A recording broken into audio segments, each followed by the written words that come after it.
This is problem number 4 from exam 2 of Mac 1140. In this problem, they go ahead and they give you a graph of the original function, which is the solid line, which they go ahead and they call f of x. They don't actually tell you what this function is. But then they also give you a dotted line function, and they want to know what transformations can we apply to f of x to get us to this function. And all we really know is basically the amplitudes of these waves, and that's pretty much it. So what we can do is, if this is f of x, we can see that it goes from -1 to 1. So it goes up 1 and down 1.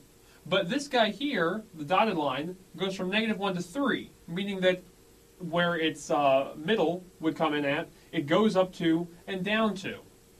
So what happens is, this must have been magnified by a factor of 2.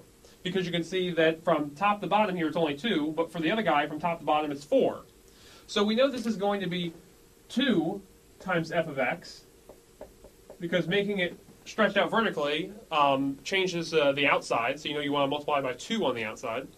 But that's not all, because what's happening is, if we just went ahead and magnified this by 2, then this would only go up to 2 and down to -2. But the dotted line function doesn't go to 2 and -2. It still sits at -1, but goes all the way up to 3. So if we know that it would have been at 2 and -2, but now it's only at -1 to 3, it must have been shifted up 1 unit. So that means that we have to go ahead and apply a +1 on the end. So that we raise it vertically by a factor of 1. So this is what the dotted line function will be, 2f of x plus 1. Multiplying by 2 to actually change the amplitude, and adding 1 to shift it up by 1 unit. And you can go ahead and check that with anything. Here at -1, the original was at -1, but if we go ahead and plug -1 into here, you get 2 times f of -1 was -1, so this is -2, plus 1. So -2 plus 1 gives you -1, and it's sitting where it should. And you do the same for any other point, and check yourself.